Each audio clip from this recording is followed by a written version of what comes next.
कोल्हापूर शहराच्या हद्दवाढीवरून आता शहरात चांगलंच वातावरण तापलं असून मुख्यमंत्री एकनाथ शिंदे यांच्या कोल्हापूर दौऱ्याच्या पार्श्वभूमीवर हद्दवाढ कृती समितीने कोल्हापूर बंदची हाक दिली होती। मुख्यमंत्र्यांचा आजचा दौरा रद्द झाला असला तरी यापुढे जेव्हा मुख्यमंत्री कोल्हापुरात येतील त्यावेळी आंदोलन होणार।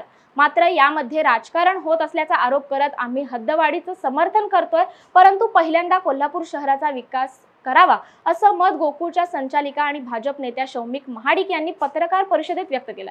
दरम्यान आमदार बंटी पाटलांनी पहिल्यांदा आपल्या गटाच्या सरपंचांचा हद्दवाढीच्या समर्थनार्थ ठराव आणावेत, मग आम्ही बघू असं खुलं आवाहन शौमिका महाडिक यांनी दिले। तसेच कोल्हापूर आणि दक्षिण मधून अमल महाडिकच उमेदवार असतील यावर महाडिक कुटुंब ठाम असल्याचं शौमिका महाडिक यांनी व्यक्त केलं। बरीचशी गावं याच्यामध्ये समाविष्ट उद्या हद्दवाढीमध्ये होणार आहेत। बंटी पाटलांनी त्यांच्या ग्रामपंचायतीमध्ये त्यांच्या समर्थनात जे सरपंच आहेत किंवा त्यांचे जे सरपंच असतील त्या ग्रामपंचायतींचा ठराव उद्या घ्यावा की आम्ही हद्दवाढीत सामावून येणार आहे। ते सुद्धा विरोध करतात, त्यांचा ठराव घ्यावा, त्यांच्या सरपंचांचा ठराव घ्यावा, मग पुढे आम्ही बघतो। Open challenge. दक्षिणची माझी काही गावं येणार आहेत त्याच्यामध्ये त्यांची पण काही सरपंच आहेत, त्यांनी ओपन ठराव द्यावा त्याच्याबद्दल की आम्ही सामावून यायला तयार आहे। यामध्ये कोणीतरी इनिशिएटिव्ह घेणं गरजेचं आहे, ते इनिशिएटिव्ह तुम्ही घ्याल।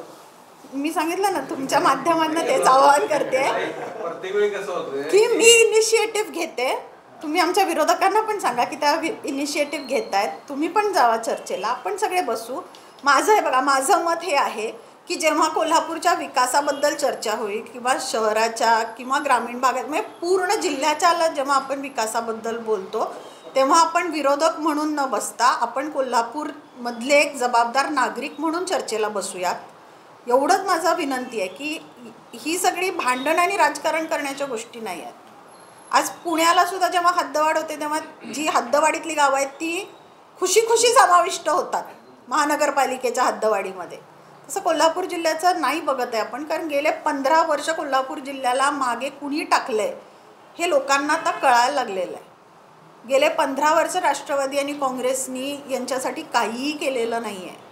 म्हणजे मी शहरात लहानाची मोठी झाली आहे, जसं मी शहर लहानपणी बघते तसं अजून तसंच आहे ते, अजून त्या बेसिक समस्या आपण सोडवलेल्या नाही आहेत आणि आपण हद्दवाढीच्या बोलणी करतोय, कुठेतरी विरोधाभास आहे। राष्ट्रवादी म्हणजे मुश्रीफ साहेब आणि काँग्रेसमध्ये सत्तेत म्हटलं असं ना। हां असंच ना, म्हणजे तसंच आहे। आत्ता आहे बघा, आत्ता महायुतीचा भाग असणं गोष्ट वेगळी आणि सत्ता त्यांची असणं गोष्ट वेगळी। आत्ता महानगरपालिकेत नाही आहे पण होती ना।